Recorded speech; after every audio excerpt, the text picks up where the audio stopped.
Utang negara itu harus No. menurut saya. Oke, aku sekarang yang nanya. Harus. Kenapa harus? Karena memang negara kita belum siap. Negara berkembang itu belum siap. Jadi harus Nggak ada. siap apa? Belum siap berdiri sendiri. Negara paling kaya aja berutang kok. Betul. So do you think that orang kalau negara udah kaya dia nggak utang? Utang. Lah iya, jadi Yang utangnya siapa? It has nothing to do with siap atau nggak siap. Iya benar sih ya. Negara udah paling kaya aja utang ya, Bu. Ya name it, siapa negara Iya, kaya? benar sih. Amerika Serikat, the biggest economy in the world. Utang ya. Utangnya 100% dari GDP. It's quite scary. Ya. Jepang 200% of GDP. Kalau GDP nggak punya uang, utang. Yeah, you can print money. Pasti susahnya Anda untuk memprinting money berbasis production gitu loh. Kita udah ingatkan berkali-kali dari 2016, Bosman Sontoloyo ini mengingatkan MMT itu Modern Monetary Theory yang digagas oleh Michael Hudson itu bukan isapan jempol. Kita cuma beda mazhab aja. Anda Keynesian, kita post Keynesian. China pakai sudah dari tahun 89. Amerika pakai dari tahun 71 printing money itu. Terus negara Eropa, negara Jerman pakai semua. Ini untuk masalah menyelesaikan masalah COVID ini ya Tiongkok pun melakukan printing money saat ini. Dan kok kita malah minjem sih? Aduh. Setelah menonton video menarik, sebuah percakapan podcast antara Bung Letnan Kolonel Tituler Deddy Corbuzier dengan Ibu Menteri Keuangan yang telah 3 kali masa jabatan menjadi Menteri Keuangan, maka kita menjelaskan versi MMT agar menjadi lengkap informasi pengetahuan akan utang negara. Sebelumnya, saya ingin sahabat semua bayangkan Anda adalah orang Eropa, kemudian Anda disuruh membayangkan berapa panjang Indonesia dari Sabang sampai Merauke. Menurut Anda, bisakah mereka orang Eropa tersebut membayangkan? Sebuah survei baru-baru ini dilakukan di Eropa. Pertanyaan geografi tentang jarak Indonesia dari ujung barat ke ujung timur. Maka ada 3 jawaban bagi para responden untuk memilih. A. Berjarak dari London ke Paris. B. Berjarak dari London ke Barcelona.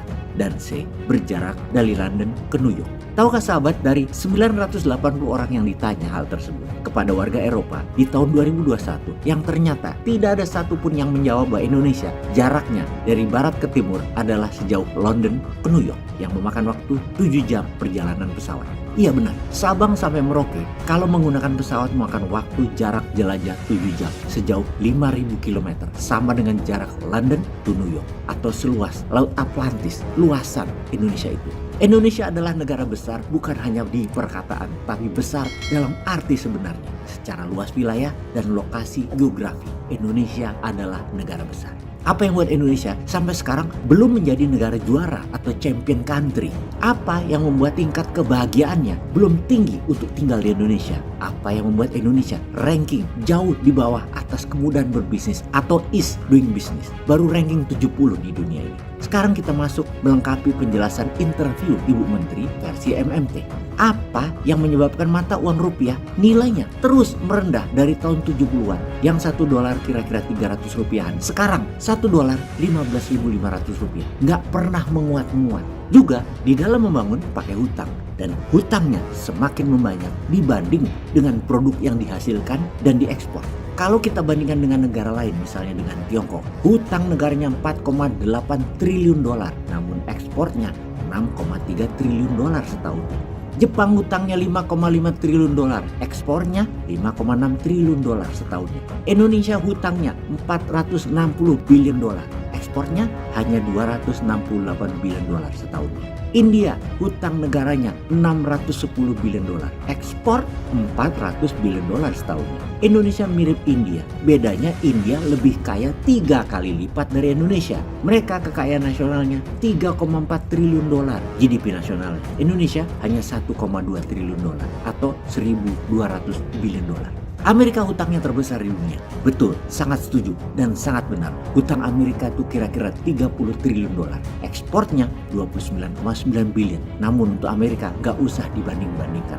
Hutang Amerika adalah dalam mata uangnya sendiri. Sekali lagi kita ingatkan ke sahabat semua. Amerika hutangnya pakai mata uangnya sendiri, pakai dolar. Jadi ya atur-atur sendiri. Kapan mau nyicil, kapan mau nyaur, kapan mau menunda, kapan mau memperpanjang. Cetak-cetak sendiri. bebas mereka mah. Hutang Tiongkok pakai dolar, tapi jauh di bawah devisa dari ekspor negaranya yang juga menghasilkan dolar. Demikian juga Jepang. Semoga hal ini bisa membuat para sahabat semua membayangkan bahwa hutang pakai mata uang sendiri beda dengan hutang pakai mata uang asing. Hutang pakai mata uang asing harus punya devisa yang lebih besar dari besaran hutang tadi. Itu kalau kita ingin mengatakan bahwa ekonomi kita, ekonomi Indonesia baik-baik saja. Sekarang wis mikirin dulu ya. Intinya kita semua sepakat sejak reformasi selama 25 tahun ini Indonesia masih belum terbang juga. Jangan-jangan ke depan reformasi harus diganti. Reformasi doesn't work anymore. Bukan tidak jalan kemarinnya, tapi ke depannya kurang bisa jalan. Yang pasti tidak cocok buat Indonesia ke depannya.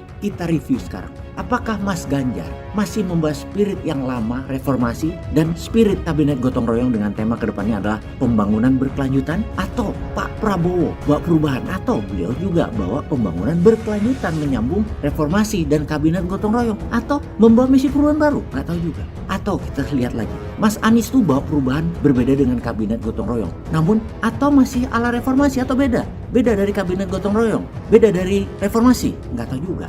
Yang pasti kalau New Mind beda total dari era reformasi cara berekonomi negaranya. Reformasi sudah selesai kalau New Mind dipakai strategi ekonomi bernegaranya.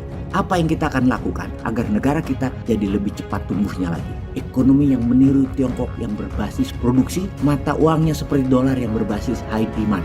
Bagaimana Amerika menciptakan kebutuhan demand terhadap dolar agar selalu tinggi? Ini adalah dua seni bernegara yang kita, Indonesia, wajib tiru ke depannya dengan New Mind, dengan MMT. Gabungan kekuatan mata uang dan produksi akan membuat Indonesia menjadi negara berdaulat. Maka dalam MMT bukan printing money kekuatan utamanya, tapi produksinya. Dan apa yang Indonesia produksi? Kita harus menyadari kekuatan Indonesia salah satunya adalah sumber daya alam. Nah, strategi terbaik dan seharusnya adalah sisi hulu atau sisi tambang harus mayoritas kepemilikan usahanya adalah nasional, swasta nasional. Lalu midstream atau industri tengah setelah tambang seperti smelter sampai refining pemurnian harus juga mayoritas lokal nasional. Baru hilirisasi industri tingkat akhir dan tingkat tinggi baru boleh investasi asing dengan syarat ada transfer teknologi kepada putra bangsa. Kunci investasi asing fokus hanya di hilir, di ujung, di high tech saja. Dengan high tech tadi agar juga menjadi transfer knowledge kepada putra bangsa. Nah, sektor tambang, sektor midstream, smelter, pendanaannya ya pakai printing money, gak pakai uang asing, gak pakai tenaga kerja asing, dan pasti Indonesia GDP-nya naik 3 kali lipat dalam waktu cepat. Lalu mata uang rupiahnya bagaimana? Ya pakai emas, pakai gramasi emas sebagai alat tukarnya. Dah sesederhana itu. Kan emas lebih kuat dari dolar. Wani ora?